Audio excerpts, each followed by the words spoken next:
오늘 시간에는 회개가 전부일까? 진실로 회개했다면 그 후는? 이란 제목으로 함께 말씀의 은혜를 나누길 원합니다. 오늘도 거룩한 주일을 맞아 현장에서 예배 드리시고 또 온라인으로 아마 함께 예배드린 모든 성도들을 하나님께서 사랑하시고 복을 주십니다. 하나님을 가까이 하는 자가 하나님을 만난다, 그렇게 얘기했습니다. 주님은 찾고 구하고 부르짖는 자의 하나님이지 멀리하고 떠나가고 이렇게 되면 하나님부터 멀어질 수밖에 없습니다. 왜냐하면 우리의 대적 마귀가 우리를 방해하기 때문이죠. 그래서 우리는 적극적으로 하나님을 찾고 하나님을 의지하고 하나님께 가까이 나가고 하나님 말씀을 귀담아 듣고 하나님 말씀대로 살아보려고 노력해서 하나님의 사람이 될 수 있게 되기를 간절히 바랍니다. 오늘은 그동안의 회개에 관한 말씀을 제가 많이 드렸는데요. 특히 작년 6월 달부터 전파한 그 회개와 더불어서 그 회개가 이후에, 그 회개한 후 이후에 어떤 일이 또 기다리고 있나라는 부분을 한번 살펴보려고 합니다. 사실 인간에게 있어서 회개만큼 중요한 건 없어요. 특히 기독교는 두 가지 측면에 있어서 다른 종교하고 차원이 다릅니다. 첫째는 회개가 있다는 것입니다. 다른 모든 종교는 회개라는 것이 없습니다. 오직 구하기만 합니다. 복만 주면 되는 것이지 자신의 잘못을 고백하지 않습니다. 오직 기독교만, 오직 하나님을 믿는 기독교만 회개라는 것이 있습니다. 두 번째는 뭐냐? 이 기독교만이 진짜 사랑을 한다는 것입니다. 다른 것은 다 자기를 위한 것이고요, 자기의 돈과 명예와 욕심을 채우기 위한 것이지 기독교만 순수하게 사랑할 수가 있어요. 그래서 이것만 차이가 난다는 거예요. 그래서 우리가 예수 그리스도를 믿는다는 이 사실 자체는 정말 이 세상에 값주고 살 수 없는 엄청난 것을 소유했는데, 특별히 회개를 알고 실천하고 있다면 더 복을 받을 사람인 줄로 믿습니다. 그래서 제가 회개를 많이 외쳤더니 많은 사람들이 회개를 하기 시작했습니다. 그래서 이 회개를 하고 있는데요, 사실 회개는 하나님이 얼마나 기뻐하는 일인지 모릅니다. 그래서 우리는 왜 회개를 해야 되며 어떻게 회개를 할 수 있으며 무엇을 회개해야 되고 회개하면 어떤 유익이 있고 그 다음에 회개할 때 주의할 점이 무엇인가, 제가 지난주 금요일 날 말씀을 드렸습니다. 그래서 이 말씀을 다시 한번 새기면서 우리가 많이 회개를 하시기 바라고요. 그런데 우리가 이 회개를 하게 될 때에 결국에 이 회개를 하게 나면은 그 다음에는 또 뭐가 있을까라는 생각을 하게 됩니다. 특별히 이 회개 기도문을 통하여서 회개를 200번 300번 했다, 그렇게 되면은 또 뭐가 있지 않겠나라는 생각을 하게 되는 거죠. 그런 사람들에게 오늘 그 말씀이 들어갑니다. 그래서 나는 회개를 별로 안 해봤다 그러면 부지런히 회개하시고, 그 다음에 회개를 어느 정도 했다 하는 사람들은 다음의 과정이 이런 과정이 있구나 라는 사실을 들을 수 있었으면 좋겠습니다. 저는 회개에 관한 사실 두 가지 단계를 거쳐서 여기까지 왔습니다. 첫 번째 단계는 구원 얻는 회개에 관하여 제가 말씀을 드렸고요, 두 번째 회개는 저주로부터 벗어나는 회개에 관하여 말씀을 드렸습니다. 저는 지난 2013년부터 하나님께서 회개에 대해서 가르쳐 주셨습니다. 그래서 14년, 15년, 16년, 17년, 17년, 5년 동안 전파했던 그 회개한 말씀, 엄청난 말씀들이죠. 그 말씀을 깨닫게 되어서 너무나 감격했고 또한 그 말씀을 증언을 했습니다. 그 내용은 뭐냐면 사람이 구원 얻는 데는 믿음만으로가 아니다. 믿음 말고 또 하나 필수적인 요소가 있으니 그것이 회개다라는 것이었어요. 이것은 일종의 동전의 앞면과 뒷면 같습니다. 믿음이라는 것이 동전의 앞면이라 한다면 뒤에는 회개가 숨어 있습니다. 그런데 같이 가야 되는 것이지 믿음만 있고 회개가 없는데 구원 얻을 사람이 없어요. 그런데 요즘에 제가 회개를 강조하다 보니까 최근에 들어와서 유튜브로 저에게 설교를 듣는 사람들은 회개만 하면 되는 거구나 이렇게 생각하는데 천만의 만만의 말씀이에요. 회개가 뒤집어져서 지금 나와 있는 거지 뒤에는 믿음이란 게 있다 그 말이죠. 누구를 믿느냐, 그분이 누구냐라는 것을 모르게 되면 회개해봤자 귀신 안 떠나갑니다. 그렇기 때문에 동전의 앞뒷면을 정확히 알아야 된다는 거죠. 사람이 균형 감각이 필요합니다. 할렐루야. 그래서 성경이 가르쳐준 대로 이렇게 해야 되는 것입니다. 그래서 제가요, 이 믿음만이 강조되었던 종교개혁의 후손으로서 우리가 살아가고 있을 때 회개가 얼마나 잊혀진 것이고 이 회개가 얼마나 우리에게 복을 가져다 주며 결국에 구원의 마지막 관문이라는 것을 증언을 했었죠. 그래서 제가 5년 동안 증언한 것을 책으로 낸 것이 갓피플닷컴이나 11번가를 보게 되면 이렇게 바로 검색이 됩니다. 그래서 이 책을 사보실 수가 있습니다. 이것은 제가 5년 동안 전했던 것에 노른자만 이렇게 골라가지고 25편을 여기다가 실어놓은 거예요. 그래서 많은 사람들이 이 책을 찾고 있고요. 특별히 많이 찾는 사람은 주의 종들이에요. 주의 종들이 참 많이 봅니다. 주의 종들이 참 많이 보는데요. 이것은 2017년 그러니까 1517년 종교개혁의 500년을 기념해서 그렇게 낸 책입니다. 그런데요. 지난해 6월 달에 두 번째 회개 측면을 하나님께서 깨닫게 해주셨습니다. 사실 제가 5년 동안 그렇게 회개를 외쳤지만 좋아하는 사람이 없더라고요. 회개를 외치니까 우리 성도들은 그것이 생명인 줄 알고 따라오는데 회개하라 하니까 회개를 좋아하는 사람이 없어요. 그래서 늘 저에 대해 물어봅니다. 목사님, 회개를 외치니까 부흥이 되시나요? 나한테 물어보는 거예요. 그래서 그 부흥의 그 요소로 회개를 외치면 되겠다 이런 생각을 하는 것 같아요. 근데 부흥의 요소로 회개를 외치면 부흥이 될까요? 안 돼요? 5년 동안을 그렇게 목이 쉬도록 외쳤지만 제가요 목회자 세미나를 세 번이나 했어요. 그래도 한 40명 정도밖에 안 와요. 이 전체 그렇게 신문에다가 다 광고를 하고 이렇게 했지만 사람 잘 안 옵니다. 목회 잘 안 와요. 그래서 이거 회개 외쳐가지고 내가 일평생에 살아가겠나 사실 내심 걱정도 좀 들었어요. 그래도 주님이 가르쳐준 사명이니까 주님이 다 채워줄 줄 믿음으로 이렇게 했었죠. 할렐루야. 그렇게 했는데 작년에 드디어 작년에부터 8개월밖에 안 했는데요. 지금 회개가 이 두 번째 회개는요 폭발적으로 늘어나요. 얼마나 많은 사람이 이 폭발적으로 늘어나고요. 얼마나 많은 사람이 물질적으로 후원하는지 몰라요. 회계 청구 연구소 세우라고 막 물질적으로 100만 원, 200만 원 이렇게 한 사람이 많아요. 엄청 많이 지금 후원하고 있습니다. 그래서 지금 준비하고 있어요. 2년 뒤에 우리가 이 회계 청구 연구소를 세워서 동탄 명성교회는 하나의 지교회뿐만 아니라 이 지역교회뿐만 아니라 온 사람들을 회개 천국복음으로 무장해서 구원받게 하는 일에 감당하려고 하시기 위한 하나님의 계획이 있는 줄로 믿습니다. 그런데 그러면 작년에 무슨 회개를 전파했기에 사람들이 폭발적으로 반응을 하게 되고 이것을 지금 좋아하고 전파하고 있느냐? 그것은 저주로부터 해방받는 회개를 제가 작년부터 외치기 시작한 거예요. 인생에 풀리지 않는 문제의 원인이 무엇인지를 알게 된 것입니다. 그 골자는 우리가 회개할 때에 내가 지은 죄만을 회개할 것이 아니라 내 조상들이 지은 죄도 대신 회개해야 한다는 것이 골자예요. 그러니까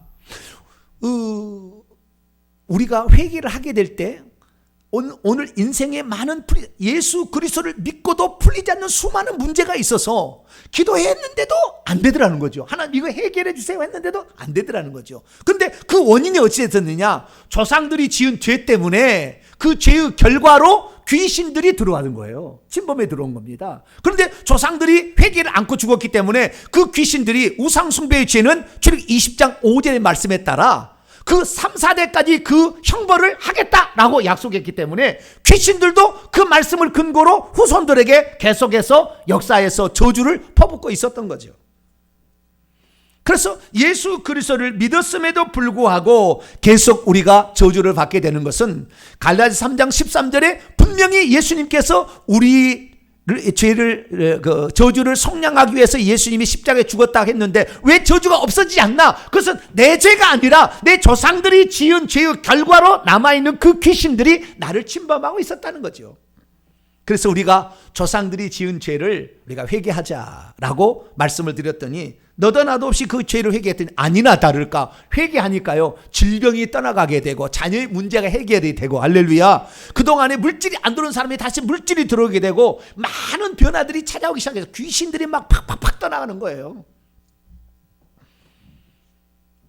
그런데 우리가 정리해야 될 거 한 가지는 뭐냐면은 조상의 죄가 유전된다는 말은 조심해야 되는 거예요. 그거 아닙니다. 조상의 죄가 유전되는 것이 아니라 그 조상이 지은 죄로 말미암아 받을 그 형벌이 귀신이 누가 회개한 적이 없으니까 그게 있다가 후손까지 영향을 미치는 것이지 죄가 유전되는 건 아닙니다. 죄의 결과들이 저주로서 귀신으로서 우리에게 들어오는 것이죠. 그래서 우리가 분명히 이것을 알고 이제 회개를 하게 되는데, 그래서 회개를 했더니 엄청난 많은 증거가 있으니까 많은 사람들이 회개 문으로 기도를 하는 거예요. 그래서 어떤 분은 나는 150번 했고 나는 200번 했습니다. 그런데 목사님 그 다음에 어떡하죠? 이렇게 얘기를 하는 거예요. 그래서 그분들에게 언젠가 제가 말씀을 증거해야 되겠다라고 해서 오늘 제가 이렇게 말씀을 드리는 겁니다. 회개만 하면 계속해서 죽을 때까지 그냥 우리는 계속 조상의지 회개하고 막 이렇게 내 생활의지 회개하고 이렇게 나가면 되는 것이냐? 물론 회개를 해야 됩니다. 그런데 분명한 것은 뭐냐? 회개가 모든 문제의 해결 열쇠는 아닙니다. 착각하지 말아야 돼요. 회개만 하는 것이 아니에요. 회개는 사실 진짜를 알려주기 위한 전초전이에요. 전초전이라고요. 네. 그래서 진짜를 알아야 돼요. 그러니까 우리가 얻어 터진 것 그냥 메꾸기 바쁜 것이 아니라 진짜 해야 될 일을 해야 되는데, 얻어 터지는 것 맨날 어떻게 해결하는 것 방법만, 이거 회개거든요. 얻어 터진 것에 대해서 해결하는 이런 문제는 회개 문제고, 그게 아니라 적극적으로 해야 될 게 있다는 거죠. 그런데 적극적으로 해야 될 것이 있는지도 모르고 회개만 하면 된다. 그럼 평생 얻어 터지는 거예요. 얻어 터지지 않을 방법을 빨리 찾아야죠. 할렐루야. 그리고 보다 더 적극적으로 해야 될 일을 가야 된다 그 말이죠. 그래서 이 회개라는 것과 더불어서 동전의 뒷면은 믿음입니다. 그래서 우리가 믿음을 온전히 가져야 돼요. 그 믿음에 따른 하나님 우리에게 주시고자 할 것을 우리가 알아야 되는 것이죠. 그런데 많은 사람들이 한쪽에 뭔 얘기를 하게 되면 거기만 올인을 하는 거예요.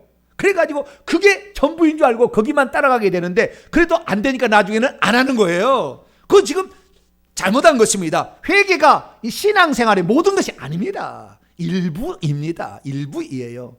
그러나 일부이랄지라도 중요한 요소들이 있으니까 우리가 그걸 하고 있는 것이죠. 그렇지만 그 반대편은 무엇이냐 알아야 되는 거예요. 종교개혁자들도 마찬가지였습니다. 중세시대에 잘못했습니다. 어떻게 잘못했습니까? 사람이 구원을 받는 것은 선행으로서, 공로로서, 고행으로서, 헌금을 많이 함으로써 구원을 얻는다 이렇게 가르쳤어요. 그래서 사람이 자신의 이 선행이 구원받기 합당치 않으면 연옥에 간대요. 어디에 가요?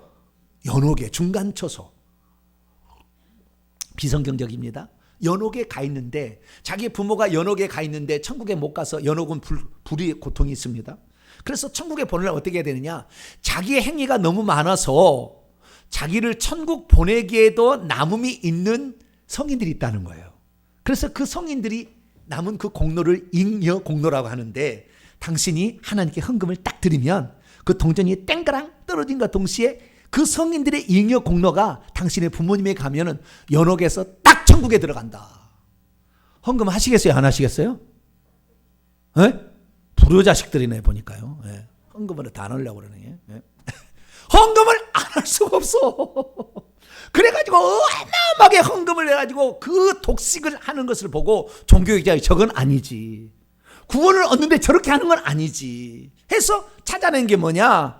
우리의 행위가 거룩하고 선해서 착해서 천국 가는 것이 아니라 예수 그리스도를 믿음으로 말미암아 그분의 의가 우리의 전가되어서, 우리는 죄인이지만 죄 없다 하시고 그분이 죄값을 담당하기 때문에 우리 죄값을 안 받아서 천국 간다. 그리스도의 의의 전가를 통한 칭의의 구원이다. 할렐루야. 이것을 종교개혁자를 외친 거예요. 그러니까 와, 맞아. 자기가 그렇게 고행을 해봤어도 구원에 대해서 요연했는데 예수 그리스도께서 하신 일을 통하여 우리가 구원을 받지 라는 사실을 알게 되었습니다. 그래서 너도 나도 없이 종교개혁자를 따라가게 되었죠. 그런데 종교개혁자들이 처음부터 오직 믿음을 외친 건 아니었어요. 그러나 사람들은 오직 믿음으로 알게 되죠. 왜냐하면 그것이 눈에 띄니까. 물론 루터가 5대 교리로서 오직 믿음을 얘기를 했습니다. 그러나 성경은 단 한 번도 오직 믿음이란 말이 안 나와요. 그런데 믿음, 그러나 믿음이에요. 오직 믿음은 없어요. 그런데 그 사실을 알게 되니까 나중에 어떻게 되느냐? 내가 믿음만 있으면 구원을 받는다는 생각으로 발전되었습니다. 더 나아가서는 내가 믿음으로 얻은 구원은 내가 죄 짓고 살아도 구원에는 변함이 없다. 한 번 구원 영원한 구원이다. 이거 다 틀립니다. 엄청나게 제가 다 책을 보세요. 다 나와 있습니다. 이 잘못된 길로 이제 가기 시작한 거예요. 더 나간 것은 더 문제는 뭐냐면 내가 지금 예수 믿고 구원받게 된 것은 만세 전부터 나 개인을 구원하기 위한 하나님의 계획이 있어서 예정이 있어서 구원을 받는 것이라고까지 착각을 하게 된 겁니다. 성경은 그런 말이 단 한 번도 존재하지 않습니다. 예정은 있어요. 구원받을 자가 구원받은 그 무리들은 있으나 정병진은 개인이 정해지지 않았어요. 누구든지 회개하고 예수 그리스도를 믿음으로 그 수에 포함되는 것이지 처음부터 정해진 것은 없다 그 말이에요. 그런데 처음부터 정해졌다고 하니까 나의 구원은 변함없으니까 내는 죄를 지어도 나는 천국 가. 그러니까 회개 안 하는 거죠. 그래서 그것이 잘못됐다는 것을 제가 5년 동안 그렇게 선포를 하게 된 거예요. 그래서 이 믿음뿐만 아니라 회개가 그 동전 뒷면이 같이 가는 것이지 이 동전이 뒷면이 없는 동전은 없으니까 같이 가야 된다라는 사실을 말씀을 드린 것이죠. 그래서 저와 여러분은 구원은 믿음과 회개와 믿음으로 받는 줄 믿으시기 바랍니다. 그래서 혹시 우리가 잊어버릴까 봐 주님께서도 처음 복음을 선포하실 때 회개하라 그래야 천국에 들어갈 수 있다. 왜냐하면 천국이 지금 가까이 왔기 때문에 회개해야 된다. 부활하신 예수님께서도 요한계시 22장 14절에 자기의 두루마리기를 날마다 세탁하고 빠른 자가 복이 있다니 이런 자가 결국에 생명나무에 나가고 예루살렘 성문을 통하여 성 안에 들어가서 천국에 들어갈 수 있다라는 것을 분명하게 말씀을 한 것이죠. 그러면 문제가 하나 있습니다. 어떤 문제가 있느냐? 조상의 죄를 회개하는 것과 구원이 관련이 있나라는 거죠. 조상의 죄를 회개하면 나는 구원을 받습니까? 아무런 관련이 없습니다. 물론 조금은 관련이 있겠지만 관련 없는 것입니다. 조상의 죄를 회개하는 것은 조상의 지은 죄의 결과들이 내게 온 저주들을 없애는 방법일 뿐이지 이것 때문에 구원받는 건 아니에요. 우리가 구원받는 것은 내가 죄인인 것을 알고 예수님만이 나의 구원자인 것을 믿고 날마다 또 죄를 짓게 되니까 그 죄를 회개함으로 구원받는 줄로 믿습니다. 그래서 조상들의 죄는 저주를 없애기 위한 것일 뿐이지 이것 자체가 회개의 궁극적인 루트는 아니라는 거예요. 작년부터 얘기했던 것은 임시 방편이고 이것은 우리가 하나님의 살아계심을 체험하기 위한 하나의 방편인 것이지 이것이 전체가 아닌데 어떤 사람은 조상의 죄만 회개하면 자기의 편할 것처럼 착각을 하고 살아간다 그 말이에요. 그거 아니라는 것입니다. 그래서 우리는 조상들이 지은 죄 때문에 지옥 떨어지는 건 아니라는 걸 분명히 알 수 있게 되기를 축원합니다. 내 부모의 죄로 내가 지옥 가는 게 아니라 내 부모의 죄는 그게 해당되는 것이고 내가 지은 죄로 지옥 간다 그 말이죠. 예. 만약에 조상의 지은 죄로 말미암아 내가 지옥에 떨어진다면 조상 중에 죄 짓지 않은 사람이 어디 있어요? 다 지옥 가야지. 아담이 죄의 후손인데 아담의 죄의 후손 모두가 다 지옥 가야 돼요. 그러나 아브라함과 이삭과 야곱이 천국 가 있고 모세 무슨 다윗 그다음에 신약에 들어와서 우리 베드로나 도마다 이 다 천국 갔다 이거 아닙니까? 천국 간다는 것인데 그것은 조상이 죄 안 지었나요? 죄 지었겠죠. 그래도 천국 가는 것은 예수 그리스도를 믿고 회개하면 천국 간 줄 믿으시기 바랍니다. 그래서 우리가 오늘 그러면은 조상이 지은 죄에 대해서 회개하라 그랬더니 많이 회개했어요. 거기다가 내 속에 성품의 죄까지 회개하라 그래서 회개를 했어요. 그러면 그걸로 끝입니까? 그 다음에 뭐가 있지 않겠어요? 그것을 오늘 말씀을 통해서 확인할 수 있게 되기를 바랍니다. 자, 그러면 그 다음은 무엇이 있을까요? 오늘 본 말씀은 부활하신 예수께서 나타나사 자기를 보여주심으로 도마라이금 나의 주 나의 하나님이라는 그 고백을 하게 함으로 말미암아 그 뒤에 너는 나를 보았기 때문에 믿느냐 보지 못하고 믿는 자가 복되다라는 말씀을 했다는 것과 부활하신 주님께서 베드로에게 찾아오셔서 네가 나를 사랑하느냐 3번 물으실 때에 내가 주님을 사랑합니다 라고 말하게 되자 내 어린 양을 먹이고 치라 라고 했다는 그런 말씀입니다. 오늘 이 말씀은 우리가 회개하는 궁극적인 목적이 무엇이며 회개와 더불어서 절대 간과해서는 안 될 것이 무엇인지를 우리에게 말해주는 아주 특별한 본문의 말씀입니다. 오늘 본 말씀은 AD 30년경 예수께서 죽으시고 부활하신 후에 제자들에게 나타나신 때에 한 번은 도마에게 나타나셔서 말씀하신 것이고 한 번은 베드로에게 나타나셔서 말씀하신 것을 말해주고 있습니다. 도마는 예수 그리스도께서 부활하셨다는 것을 보지 못했습니다. 그런데 나머지 10명의 제자가 보았다는 거예요. 그래서 말합니다. 내가 그 손가락에 그 옆구리를 내 손가락으로 집어넣어서 진짜 주님이라는 걸 내가 본다면 그때 내가 믿겠지만 나는 절대 믿지 않겠다. 그랬더니 주님께서 일부러 여드레 후에 나타나셔가지고 네 손가락을 내밀어 내 옆구리를 넣어보라 라고 주님 말씀하시게 되자 나의 주 나의 하나님입니다 라고 고백을 하게 될 때 그래 너는 보았기 때문에 믿느냐? 앞으로 나를 보았지도 않았지만 믿는 자들은 진짜 복이 있다 라는 말씀을 했다는 것이고요. 그리고 베드로에게 불러내어서 갈릴리 바닷가에서 3번 네가 나를 사랑하느냐 물으셨습니다. 왜 그러냐면 베드로가 3번 주님을 부인했어요. 3번 부인했기 때문에 베드로는 주님이 나를 사랑하지 않는 건 아닌가라는 생각했을 때 그러나 주님은 나를 버린 것은 아닌가 생각했을 때 그렇지 않다라는 것을 확인해 주시려고 그렇게 했던 거죠. 그러자 내 어린 양을 먹이라 했다는 것입니다. 믿음이 없으면 꼭 보하고 체험해야만 진짜인 줄 믿는 사람이 있습니다. 믿음이 없으면 이미 경험한 자들의 말을 듣는다 할지라도 그것을 고지 들으려 하지 않습니다. 믿음이 없으면 자신이 꼭 경험해 봐야만 주님을 믿겠다고 합니다. 믿음이 없으면 주님은 자신의 죄를 책망만 하시는 분으로 생각해서 주님을 가까이 하지 않으려 합니다. 믿음이 없으면 회개라는 것이 주님께서 지금도 자신을 사랑하고 계신다는 것을 깨닫게 하는 과정이라는 것을 모릅니다. 믿음이 없으면 울고 불고만 하는 것이 회개인 것이 아니라 주님께서 부탁하신 것을 성실히 수행하는 것도 회개의 한 과정이라는 것을 깨닫지 못합니다. 그러면 우리들은 믿음으로 주님을 보지 않고서도 주께서 하신 말씀을 그대로 믿음으로 예수님을 나의 주, 나의 하나님으로 고백할 수 있게 되기를 축원합니다. 뿐만 아니라 주님은 나를 절대 버리지 아니하시고 나를 끝까지 사랑하시는 분이며 나를 사랑하시는 분에 대한 고마움에 우리가 주의 뜻을 이루고 사명을 이루는 것이 회개의 과정이라는 것을 믿으시게 되기를 축원합니다. 그래서 사람이 왜 예수 그리스도를 믿고 난 다음에 회개를 해야 되느냐? 간단히 정리하면 저주를 없애기 위해서도 회개해야 될 뿐만 아니라 궁극적인 것은 우리 주님을 발견하려고 그러는 거예요.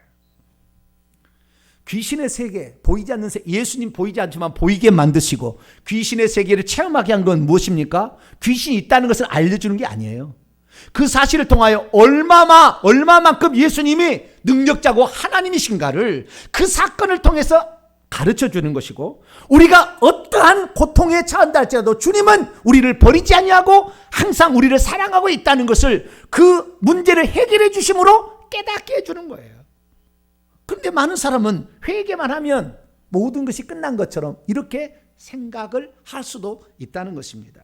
그래서 우리가 회개하는 그 목적이 우리의 저주 문제를 해결하는 것도 있긴 있지만 이것은 하나의 과정으로 이해할 수 있게 되기를 축원합니다. 이것이 우리가 하나님을 발견하고 구원자를 발견해서 영원히 구원을 받게 하기 위한 하나님의 절차적 과정이다. 이렇게 생각할 수 있게 되기를 축원합니다. 그래서 우리가 이 회개하는 것을 잘 감당해서 끝까지 가시게 되되 이 회개를 통해서 진짜 하나님이 우리에게 얻고자 하시는 것을 온전히 얻으시게 되기를 축원합니다. 이것을 많이 확보하는 것이 중요하다. 얻어 터지는 문제 해결하려고 이렇게 일평생 살 것이 아니라 주님이 우리에게 줄 것을 더 많이 우리가 알고 여기를 차지하는 그런 성도가 될 수 있기를 축원합니다.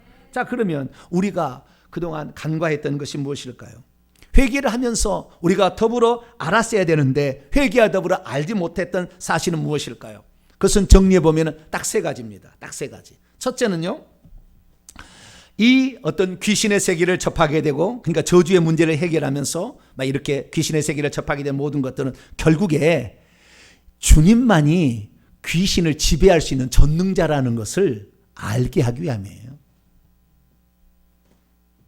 어떤 것도 그 저주의 문제, 귀신의 문제를 해결할 수 없고 오직 전능하신 하나님 예수 그리스도만이 그 문제를 해결할 수 있다는 것을 깨닫게 하셔서 그분을 하나님으로 받아들이라라는 신호인 거지. 그 귀신 자체, 저주 자체를 없애줘서 그냥 할렐루야 이게 아니라는 거예요. 궁극적인 목적은 거기에 있는 것입니다. 다시 말해서 나는 봐야 믿겠다라는 도마의 경우를 보겠습니다. 나는 봐야 믿겠다. 그렇게 했을 때에 주님께서 보여주심으로 결국에 그가 고백하는 건 무엇입니까? 당신이야말로 나의 주님이요 나의 하나님, 아도나이 엘로힘이라 했다는 거예요. 이것을 구약 성경하면 여호와 하나님이란 말입니다. 예수님이 우리의 형님 같은 무슨 사람이 아니라 이분이 하나님 자신이었구나라는 것을 발견하기 위해 예수님이 초자연적 현상을 보여준 거죠. 초자연적 현상을 경험하게 해준 것입니다. 그래서 우리가 회개를 통하여 조상들이 그 지었던 죄로 귀신이 들어와서 나가서 내 몸에 해결한 걸 통하여서 우리는 예수님이 누구란 것을 확인해서 그분만이 구원자고 그분만이 우리의 삶의 문제를 해결자라는 것을 믿게 하기 위한 과정인 줄 믿으시기 바랍니다. 그래서 우리가 설령 내게 초자연적 현상이 나타나지 않는다 할지라도 예수 그리스도를 하나님으로 믿게 된다고 한다면 그 사람은 땡 잡은 거예요. 그 사람 바로 믿고 있는 것이고 그 사람 제대로 지금 가고 있는 겁니다. 할렐루야. 그 사람이 그걸 알게 하기 위해서 하나님께서 그런 저주나 이런 것들도 허용을 하고 있는 것이지 그것을 고쳐준다는 그 사실 자체에 있는 것이 아니다 그 말이에요. 두 번째는 뭐냐? 두 번째는 우리가 아무리 주님을 멀리 떠나고 죄를 짓고 멀리 떠나고 있어도 주님은 결코 우리를 버리지 아니하시고 다시 찾아온다는 것이 회개라는 거예요. 그것을 깨닫는 거예요. 회개라는 것을. 주님은 나를 어떤 순간에서도 버리지 않고 찾아오시는구나라는 것을 깨닫는 것이 회개인 거예요. 그 자체가. 그러니까 베드로가 베드로가 3번 부인할 때 막 저주하고 부인했잖아요. 그게 얼마나 민망하겠어요. 다른 사람은 다 부인하지 않는다 할지라도 나는 부인하지 않겠다고 했는데 3번 부인했을 때 얼마나 민망하겠어요. 주님께서 나를 버린 게 아닐까 그런 생각을 항상 하고 있었어요. 주님은 나를 버리신 게 아닌가. 그런데 주님께서는 갈릴리 바닷가에서 베드로에게 찾아오셔서 이리 와라. 네가 나를 아직도 사랑하고 있느냐? 예, 제가 주님을 사랑한다는 것을 주님은 아시지 않습니까? 그래, 그러면 내 어린 양을 먹이라. 이 3번을 반복한 것은 그로 하여금 그가 과거에 3번씩이나 부인했던 것을 상처를 치유해 주시고 싸매해 주시고 너는 나를 떠난다 할지라도 너는 나를 모른다 할지라도 나는 너를 떠난 일이 없고 너와 항상 함께 있다. 내가 너를 사랑한다 라는 사를 가르쳐 주는 것이 바로 주님께서 베드로에게 찾아온 것이고 그것이 베드로 때 그것이 주고받는 대화가 회개라는 거예요. 울고불고 이것이 회개가 아니라 이것만이 회개가 아니라 이것도 회개는 회개겠지요. 그러나 더 중요한 것은 주님이 나를 사랑하신다는 것을 피부 깊숙이 느껴서 주님이 나를 사랑하고 있었구나. 내가 그 사실을 깨닫지 못했네. 이것이 바로 회개라는 것입니다. 이것이 회개한 과정이라는 거예요. 3번째는 뭐냐? 3번째는 바로 우리가 주님께서 우리에게 사랑하셔서 우리를 구원하여 주셨으니 오늘도 그 사실을 모르고 오늘도 세상의 것을 해서 살다가 온갖 저주 가운데 고통받는 이들에게 예수님만이 하나님이라 라는 사실을 증언할 수 있도록 우리에게 사명 주신 것, 그 사명 잘 감당하는 것, 그리고 우리가 살다 보면은 하나님을 위해서 내가 이렇게 살아봐야 되겠다라고 결정하는 사항들이 있는데 그것을 잘 감당하게 하는 것, 이것이 바로 회개의 과정인 것을 깨닫는 것입니다. 사람에게는요, 이 땅에 태어날 때 저마다 사명들이 있습니다. 그러나 모든 사람이 다 사명을 가지고 이 땅에 태어난 것 같지는 않아요. 그러면 내가 이 땅에 예수 그리스도를 믿고 나서 보니까 이것이 내가 해야 될 일이겠구나라고 깨닫고 만약에 그것을 내 목표로 삼고 가면요, 주님은 엄청 기뻐한다는 거예요. 사명을 줬으나 사명 감당하지 않고 팽개치고 가는 사람이 한둘이 아니거든요. 그것보다는 사명이 분명치 않아도 이것이 주님께서 나에게 하라고 하신 일이겠구나라고 생각하고 그 마음에 정하잖아요. 뜻을 정하여 이렇게 하는 것, 이 다니엘과 똑같은 거죠. 하나님이 이렇게 하라고 나를 보내신 게 아닌가. 에스더 왕비 이때를 위함이 아닌가. 하나님께서 이것을, 그런 사명이 있었는지 모르지만 그 순간에 내가 바로 이렇게 가야 되는 게 아닌가라고 깨닫고 그 목표를 세우고 갈 때 그것이 회개라는 거예요. 하나님께로 돌아가는 거니까, 하나님을 발견하는 거니까. 그래서 목회자들은 이런 것입니다. 말씀 전한 일을 몰두하는 것, 이것이 회개인 거예요. 그 다음에 우리 성도들은 목사님을 도와서, 우리 교회 같은 경우라면은 또 회개의 천국 복음을 땅끝까지 증거할 수 있도록 기도로서 중보하고, 그 다음에 물질로서 선교해서 오늘도 이 사실을 모르는 사람에게 책을 통하여서 나눠줄 수 있도록 방송을 통하여 또 나중에 회개천국부 연구소를 세워서 누구든지 와서 이런 것을 배워서 아하, 내가 이렇게 사는 것이 아니었구나, 이것이 바른 길이구나, 귀신의 세계는 어떤 것이고 이것이 결국에 우리에게 어떤 영향을 미치는구나 확실히 깨달아서 예수만이 구원자임을 깨닫게 하는 일에 동참하는 것, 이것도 하나님이 기뻐하실 일이고 이것이 바로 회개한 과정이라는 것입니다. 그래서 저와 여러분은 울고불고만이 회개가 아니라 울고불고만 또는 우리가 잘못했던 거 얻어 터진 것만 해결하기 위해서 하는 것이 아니라 더욱더 주님을 알아가는 것이 회개고, 주님의 사랑을 발견하는 것이 회개고, 주님께서 나에게 부탁하신 것을 성실히 수행하는 것이 회개라는 것을 깨닫고 실천하는 복된 성도가 되기를 축원합니다. 저는 그래서 오늘 시간에 한 사람을 소개할까 합니다. 이 사람은 영적 세계의 대가입니다. 영적 세계의 대가. 다시 말해서 이 나라의 최고의 귀신을 모셨던 사람이에요. 최고의 귀신을 모셨던 사람이에요. 그러니까 뭐 귀신 세계 하면 이 사람 밑에 다 벌벌벌 기었어요. 그 사람을 한 사람을 소개할까 합니다. 그 사람은 바로 이 사람입니다. 이웃집 아저씨처럼 생겼죠. 그렇죠? 네. 올해 72세. 올해 72세인데요. 할아버지시죠. 신학을 할 때 저하고 동기였던 것 같아요. 다른 곳에 했지만 저하고 똑같은 93년에 신학을 했던 것 같아요. 이 사람은 현재는 목사님이십니다. 목사님이신데 그때는 최고의 무당이었습니다. 최고의 무당. 이 사람은 한국 무당계를 점령했던 단군교의 전 교주입니다.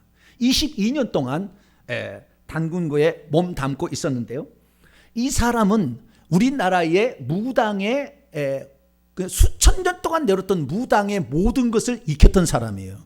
그것을 직접 배웠어요. 귀신한테. 사람에게 배운 게 아니고. 그래서 이 사람이 가지고 있는 것 앞에 수많은 사람이 복종했습니다. 이 사람이 젊었을 때의 사진인데요. 23살인가 4살 때에 무당이 됩니다. 23살에 4살이 이 젊었을 때 그 무당으로 굿하는 거예요. 굿하는 거에 다 배웁니다. 귀신에게 배운데 이 배워가지고 했던 이런 사람입니다. 그런데 어떻게 해서 그러면 이 사람이 무당이 되었나? 이 사람은 전라남도 목포 사람인데요. 1950년생입니다. 그런데 어릴 때부터 신기가 있어가지고 관상을 보면서 사람을 잘 맞추는 거예요. 그런데 이 아이가 태어난 후로 그 집안의 가세가 극히 기울어서 집안이 망하게 돼요. 그러자 내가 돈을 벌어서 그게 아니라는 것을 내가 보여주겠다라고 생각해서 서울로 상경을 합니다. 그래서 어떻게 하면 돈을 벌까 이렇게 생각하다가 서울에 가가지고 어떻게 하면 돈을 벌까? 남자 미용사가 되어버리라. 뭐가요? 남자 미용사가 되어버리라 이 생각을 하고 했어요. 그러니까 그때 당시에 여자만 미용사였는데 남자 미용실이 없었잖아요. 근데 남자 미용실 한다 그러니까 사람들이 막 구경할 거 아니에요. 기술도 있으니까 얼마나 많이 몰렸겠어요. 한 3년 하니까 돈을 많이 벌어가 집도 사고 막 그랬어요. 그래서 어느 날 잠을 자고 있는데 어떤 일이 생깁니다. 어떤 노인이 나타났어요. 기괴하게 생긴 어떤 노인이 나타나요. 당군이라고 일컬어지는 노인이 나타난 거예요. 그러더니 혜경아 나를 따라오라 그런 거예요. 그래서 귀신이죠. 그 짐을 싸고 이 친구를 따라갑니다. 이 노인을 따라갑니다. 이 노인을 따라가는데 어디가 수십 리길을 가서 망우리 묘지까지 간 거예요. 공동묘지까지 간 거예요. 그래서 망우리 공동묘지 있다고 하는데 너는 지금부터 여기에서 50일 동안 약수만 먹고 돌을 닦아야 된다. 그렇게 가르친 거예요. 그래서 자기도 홀려가지고 와가지고 있는데 3일 지나니까 정신을 차려. 내가 지금 뭐 하고 있나. 아이고 빨리 가야 되겠다. 그리고 다시 가려고 하는데 갑자기 뱀이 탁 등장합니다. 뱀이 큰 구렁이가 오더니 자기의 발을 콱 물면서 휘 감싸기 시작합니다. 그래서 목까지 딱 휘 감고 딱 말합니다. 너를 무당의 왕이 되게 해주겠다.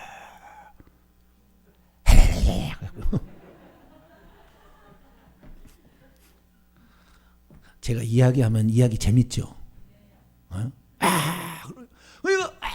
살려만 주시면 제가 무슨 일이든지 감당. 나중에 제가 영상 첨부할 때 영상 보세요. 살려만 주시면 제가 무슨 일이든 감당하겠습니다. 이렇게 하니까 쫙 풀어줘요. 쫙 풀어줘. 그리고 거기서 머무르게 되니까 그날 저녁부터 이제 3일 빼놓은 47일 동안 저녁마다 12시에서 1시까지 그 노인이 나타납니다. 그래서 노인 나타나서 가르쳐 주는데 뭘 가르쳐 주느냐? 관상은 이렇게 보는 것이고 궁합은 이렇게 보는 것이고 손금은 이렇게 보는 것이며 굿은 이렇게 하고 사주는 이렇게 보고 점은 이렇게 쳐라 라는 것을 그 귀신이 직접 가르쳐 줍니다. 그래서 47일 동안 그것을 싹 배워요. 이런 사람 없어요. 귀신이 가르쳐서 이런 거 다 그래서 가르쳐 주는 거예요. 그래서 구다는 건 모든 거 다 이 양반이 만들어서 이 양반이 한 거예요.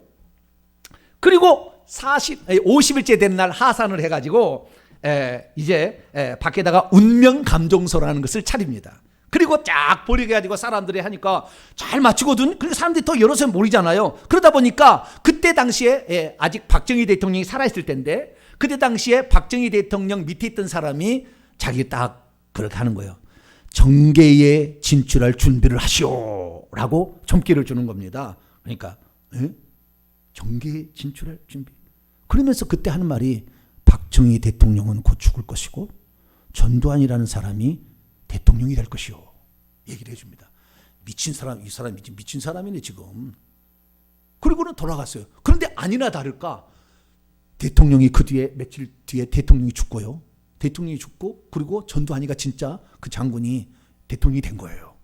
그리고는 전두환이가 불렀어요. 오라고. 그래서 장관이 됩니다. 이 사람이 장관이 돼요. 전두환 대통령 시절에 장관이 돼가지고 자기가 되니까 자기가 과거의 시절을 이제 회상한 거예요. 그 친구가 용한 점쟁이다 라고 한 거죠. 그래서 소문을 냈더니 정관계 사람들이 돈을 싸들고 가가지고 하는데 점을 치게 되는데 이 점을 어떻게 치느냐. 그 전날 밤에 딱 12시만 되면은 그 노인이 나타나서 내일 어떤 복장을 하는 사람이 오게 될 것이다. 어떤 질문을 던지게 되면 무엇을 물으면 그렇게 대답하라. 전부 가르쳐 준 거예요. 아니라 다를까 딱 기다렸으면 그 사람이 딱 오는 거예요. 아, 누가 왔구만. 무슨 문제로 왔지? 그냥 하니까 어떻게 알았지? 뭐 이러면 된 거예요. 그래가지고 결국에 많은 정관계 그 다음에 그러니까 예를 들어서 오늘날 CEO 같은 사람 있잖아요. 대기업들 회장들이 이번에 사업을 이걸 할까 말까 다 물으러 오는 거예요. 다 물으러 여기에. 그러니까 50 시절에 대한민국을 쥐었다 놨다는 사람이 이 사람입니다. 김혜경 씨라고. 이 당군교 교주. 그래가지고 이 사람이 내가 이것을 우리나라에 퍼뜨려서 내가 최고가 돼야 되겠다 생각해가지고 단군교를 만듭니다. 무슨 교요? 단군교를 만들어요. 단군교. 단군을 신으로 숭배하는. 그게 무당의 원조잖아요. 그래서 단군교를 만들게 되는데 그가 30살 때 만듭니다. 그래서 44세 때까지 24년 동안 이 단군교의 교주가 됩니다. 그리고 전국에 있는 무당들 다 오라고 그래요. 전국에. 그래서 자기 밑으로 2,000명의 무당들을 거느리고 있었고요. 4,000명의 신도를 거느리는 단군교 교주가 됩니다. 그래서 24년을 그렇게 하니까 얼마나 떵떵거리겠어요. 일간지에 나오는 오늘의 운세 이 사람이 다 썼어요. 이 사람이 모든 걸 다 하는 거예요. 그래서 이 노태우 대통령 때 이제 전두환이가 끝나 노태우 대통령 때 우리나라의 민속의 이런 그 축제나 88 올림픽 때 그 공연을 이 사람이 계획을 합니다. 그래가지고 다 할 정도니까 엄청난 사람이죠. 그런데 이 사람이 그렇게 해서 잘 나가던 어느 날이었어요. 자기가 신령님한테 가서 그 신당에 가가지고 신령님 오늘 저를 도와주세요 라고 말하려고 가는데 신당에 갔더니 자기 입에서 하나님 이렇게 나오는 거예요. 부정탄 날 이게 미쳤구나. 지금 신령님을 찾아야지 무슨 하나님이냐. 그래가지고 이상하다 고 생각했어요. 그런데 그 다음날 또 가가지고 신령님 하려는데 그 신령님 만나고 하나님 저의 죄를 용서해 주세요. 그렇게 입에서 나온 거예요. 그래서 너무나 이상하다. 그런데 그 순간에 보니까요. 이 강대상이 아니고 그게 무슨 제당이잖아요. 제단에 그 자기를 그 무덤에서 꽉 쥐어가지고 죽이려고 했던 너를 무당의 왕으로 만들었던 그 뱀이 거기 딱 또아리를 들고 딱 있는 거예요. 소름이 끼쳤어요. 소름이 끼쳤어요. 그런데 그 주인이 하나님 저의 죄를 용서해 주세요 라고 하는 그 다음 날부터 어떤 일이 벌어지느냐. 그 재단에 뱀이 있는데 세 명의 천사가 나타나는 거예요. 천사가 나타나니 쇠지팡이를 갖고 와서 찔러가지고 이놈을 몰아내는 거예요. 그래가지고 불러 태우고 그것을 일주일 동안 반복을 하는 겁니다. 반복을. 그리고는 일주일이 지난 다음에 음성이 들립니다. 뭐라고 음성이 들리냐. 모두 버리고 내게로 오라. 나는 내가 미워하는 하나님이니라. 나는 너를 사랑한다. 그래서 이 김혜경 교주는 아니야, 내가 뭔가 잘못됐어. 그리고는 시루에다가 시루떡을 해가지고 바치려고 시루를 열니까 시루에도 구렁이가 있는 거예요. 이게 하나님의 진짜 나를 사랑해서 부른 음성이다. 그런데요, 사실 이 김혜경 씨가 어렸을 때 주일학교를 다녔어요. 너무 사주가 팔자가 세다고 그러니까 살이 붙었다고 하니까 어머니가 푸닥거리를 해주고 그 다음에 너는 교회 가라. 교회 가서 네 운명을 바꿔야 되니까. 그리고 교회를 보내준 거예요. 그래서 어렸을 때 가가지고 예수 사랑하시면 내 영혼이 은총 입어 막 찬송을 막 불렀어요. 그러면서 자기는 어렸을 때 그랬다는 게 나는 크면은 전도사가 될래요 라고 그렇게 기도를 했다는 거예요. 그런데 전도사가 안 되고 뭐 하고 있어요? 당군교회 교주가 돼가지고 전국의 10,000명의 제자를 거느리고 이렇게 당군교를 운영하는 사람이 됐으니까 하나님께서 그 음성, 어렸을 때 그 음성을 들으시고 또 찾아오셔가지고 자기 입술로 주님 하나님 저의 죄를 용서해 주세요 라고 말하게 함으로 말미암아 그때부터 귀신을 처단하기 시작하게 돼서 했으니 이게 하나님의 나를 사랑해서 부른 것이다 해서 당군교 간판을 내리고 자기 제자를 다 불러다가 나는 오늘부터 최고의 신인 하나님만 예수님만 믿기로 했습니다. 여러분들도 예수 믿으시오. 그리고 해산해 버립니다. 이것이 1993년에 있었던 큰 사건이에요. 대서특필 나왔어요, 신문에. 그래가지고 예수 그리스도를 믿게 되는데요. 이 믿게 된 그가 나중에 자기가 삶을 살아왔던 것을 책으로 쓴 것이 주여 사탄의 왕국을 벗었나이다라는 책입니다. 그래서 이 사실을 알게 되어 수많은 사람들이 이분을 초청해서 간증 집회를 열게 됩니다. 그런데 그 과정 속에 자기가 그냥 이렇게 무당으로 가는 것보다는 목회자가 되는 게 어떻겠느냐 주변에 추천이 있었는지 이제 신학을 하게 되고 목회자가 됩니다. 근데 목회자가 되는데 7년 만에 목회를 그만해요. 왜 그만하게 되냐면은 날마다 설교를 해야 되는데 성경 말씀을 자기는 모르니까 설교하기가 그렇게 힘들더래요.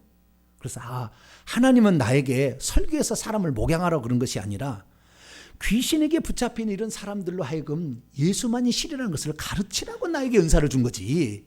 내게 그런 사명을 준 거지. 나에게는 목회자가 아닌가 봐. 그렇게 행가하고 자기는 부교육자로 들어가서 섬기는 일만 하고 그리고 간증을 통하여서 사람들에게 예수님만이 신이라는 것을 얘기를 하게 되고 저기에 나온 책으로 나온 어마어마하게 본드는 다 가난한 자를 다 줍니다. 왜? 그 뱀이 나타나고 내가 너에게 돈과 명예를 줄 테니까 기독교를 박멸하라 라고 명령한 적이 있었거든요. 그래서 기독교 박멸하기 위해서 당군교를 만들고 그 다음에 무당 대학을 만듭니다. 무당 대학을.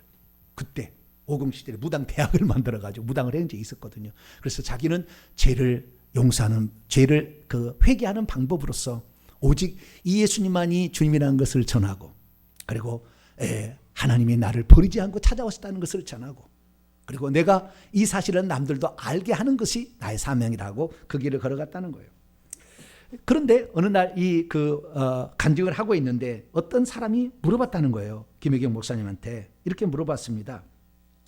목사님, 그렇게 어마어마한 귀신의 세계를 버렸더니 하나님께서 목사님에게 어떤 복을 주셨나요? 라고 물어봤다는 거예요. 그때 김혜경 목사님이 이렇게 대답했답니다. 주님은 나에게 돈을 벌게 하기 위해서 부르신 것이 아니고 주님은 나를 출세시키기 위해서 부른 것도 아니고 주님은 나를 감투를 주시기 위해서 부른 것도 아니고 주님은 나를 교회에 부흥시키기 위해서 부른 것도 아니고 주님은 나를 불러서 귀신의 세계에서 영원히 저주받을 나를 불러내서 하나님의 자녀된 것이 가장 큰 기쁨이고 뿐만 아니라 이 사실을 모르는 사람들에게 내가 이 사실을 전하게 하신 것 이 자체가 나에게는 행복이요 나에게는 이것이 주님을 향한 나의 회개입니다라고 고백을 했다는 거예요. 사랑하는 성도 여러분, 우리가 오늘 울고 불고만이 해결하고 생각하는 것은 작은 것입니다. 우리 김혜경 목사님이 여기서 체험한 것은 무엇입니까? 결국에 예수만이 만왕의 만주의 주라는 것을 깨닫고 돌이킨 것이 회개였습니다. 할렐루야. 귀신의 저주를 벗어난 이 자체가 중요한 것이 아니라 그걸 통해서 예수님이 누구지를 발견한 게 중요했다 그 말이에요. 뿐만 아니라 그는 어렸을 때 교회를 나가서 주님을 떠나 있었지만 주님은 그를 잊지 아니하고 그가 이 나라를 당군결에서 온갖 무당 종교로 이 나라를 만들게 되자 사울을 찾아오셨던 것처럼 바울을 찾아오셨던 것처럼 그를 찾아가셔서 그의 입술로 회개를 하게 함으로 귀신을 떠나가게 만들었어요. 할렐루야. 그래서 그는 주님을 떠났어도 주님은 그를 떠나지 않는다는 것을 분명히 알고 그것을 인정하는 것이 회개라는 거예요. 그리고 세 번째로 주님은 나를 목회자로 부르지만 설교의 목사로 부른 것이 아니라 이렇게 오늘도 귀신의 세계에 빠져서 돈과 명예와 온갖 나쁜 일을 다 감당하는, 자기가 해봤더니 다 알겠다는 거예요. 귀신의 세계, 무당의 세계는 절대 영혼을 사랑하는 마음이 없다는 거예요. 오직 돈만 가져오는 이것이 된다는 거예요. 절대 부부가 행복하게 하는 걸 절대 얘기하지 아니하고 그냥 귀신이 말한 것만 얘기한다는 거예요. 그래서 나는 예수만을 믿게 해서 그 사람이 구원받게 하는 거, 이것이 나의 큰 행복입니다 말했다는 것입니다. 사랑하는 성도 여러분, 회개는 단순히 울고불고 이거 한 것만이 아닙니다. 오늘도 나 자신이 예수님이 하나님인 걸 발견하는 것이 회개인 것이고, 그분이 나를 떠나지 않고 항상 내 곁에서 붙들고 있다는 것을 깨닫는 것이고, 오늘도 내게 주어진 길에 묵묵히 최선을 다하는 것, 이것이 회개인 줄 믿으시기 바랍니다. 그러고 가신 하나님 감사합니다. 하나님, 회개는 언제까지 해야 되느냐? 조상들이 지은 죄는 귀신이 떠나면 끝이겠지만, 그러나 우리는 예수님을 발견하고 예수님이 나를 얼마나 사랑하는지를 사건 속에서 더욱더 기억하며, 오늘도 내게 부여한 사명과 또 내가 하나님께서 소망을 주신 소원을 묵묵히 준행하는 것이 회개의 과정인 줄 믿고 성실히 잘 감당하는 저희들 되게 해 주옵소서. 우리 주 예수 그리스도의 이름으로 기도하옵나이다.